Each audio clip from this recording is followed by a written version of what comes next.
Hi, I hope everyone is doing well. I just wanted to do a quick channel update before we continue on to the LEGO Lightyear's XL-15 Spaceship. I know I've teased the LEGO Hogwarts build for about 3 videos now, so it might seem weird that I'm posting this video instead of that one. But I can still guarantee that it's coming out sooner rather than later. I actually only have 5 bags left to complete, and I honestly can't wait for you guys to see this build because it's epic and it's taken me a lot of time to do. In regards to why I chose this set, I'm a huge fan of the Toy Story series. As a kid, I think Toy Story 1 and 2 were probably some of the first animated movies I had ever seen. And I had those first two on repeat almost every week. And as I've started building Lego, I also have this weird obsession with Lego spaceships. So this set has been something that I've wanted for a while now.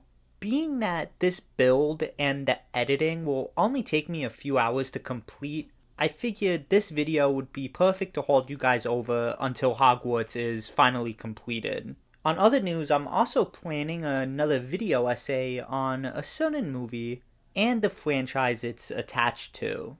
Take this with a grain of salt though, because I'm still feeling out my thoughts on what I want to say, or even if it's still worth saying, as there's tons of other videos on it by this point. Regardless, if you want to stay updated with the channel and or see more of my thoughts on movies and shows, you could follow me on Twitter at Little Baba Films, or you could follow me on TikTok at Tony Sessa.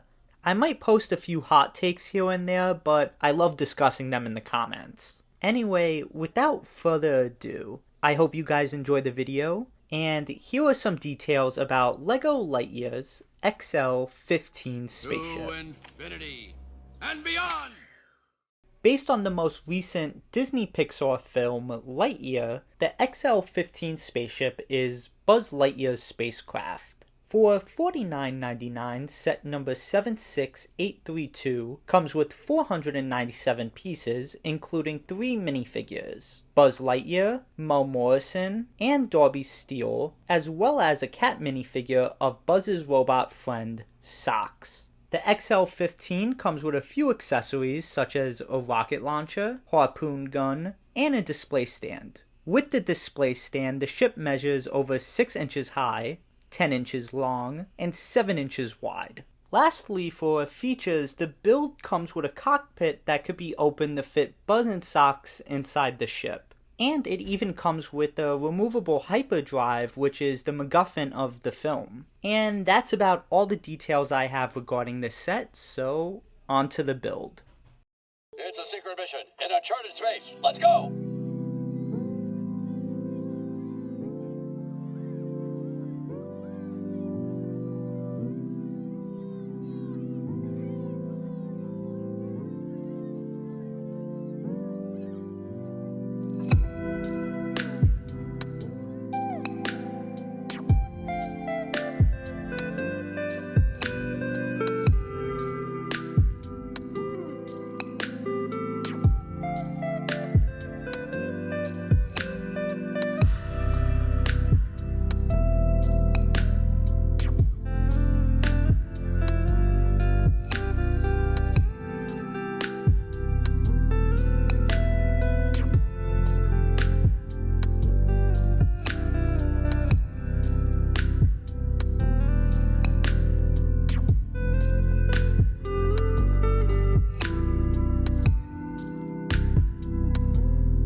I love this set. The build made for an enjoyable day inside away from the rain, and the design is so cool. The XL-15 just looks like a classic spaceship, and I don't know why I find that so appealing. The color scheme is also aesthetically pleasing, mixing white, yellow, blue, and black. The build itself starts off pretty simple, but the real meat of this build is dedicated to the back, which implements some unique techniques with the wings and thrusters. I didn't always know if some parts would fit in where the instructions said, and surprisingly, they did quite effectively. And the payoff is so worth it because the back is extremely detailed and the most interesting part of the aesthetic to look at. The build took me around 2 hours to complete, so if you put on a Toy Story in the background, it could make for a pretty nostalgic experience. If you're deciding whether or not to get this as a gift for a child, I would say it's a pretty solid buy if they're into Toy Story, Lightyear, or spaceships in general. The minifigures themselves are nicely detailed and, from what I could tell, accurate to the movie. I love that Socks comes with his laptop. I also just love cats, and Socks was honestly the MVP of the movie in my opinion. Buzz is really cool too, but he does come in an astronaut uniform. And maybe I'm just a nerd, but I would have just preferred his classic look in this set. I mean, I'm not going to buy any of the other sets just to get that minifigure, so I'm just bummed that I have this generic Buzz rather than the classic Buzz. Mo and Darby are designed really well. Their helmets are cool, and they have the coolest accessories. Although they're too heavy for the minifigures to carry. They sort of just topple over when holding them. In all honesty, I didn't really care for these characters in the movie to begin with, and they weren't the reason why I bought this set. I got it for the spaceship, Socks, and Buzz. What I plan to do with Mo and Darby is banish them to the Central Perk. I do this with all of my loose minifigures actually. I just cram them into the Central Perk to make it feel more crowded like it does in the show. Anyway, I'm sure you're wondering, is the XL-15 worth $49.99? And I would say yeah. It originally was $50, so anything less than it originally was is perfect for this set. I might even suggest waiting a little longer until it goes on sale, because if you could get it for anything less, then it's honestly a steal. That being said, I'm honestly happy with what I got even at $45. You get a great ship, you get a fun build, and you get nicely detailed minifigures that come with a ton of accessories. I would love to continue talking about the XL-15, but I would rather just go play with my Legos.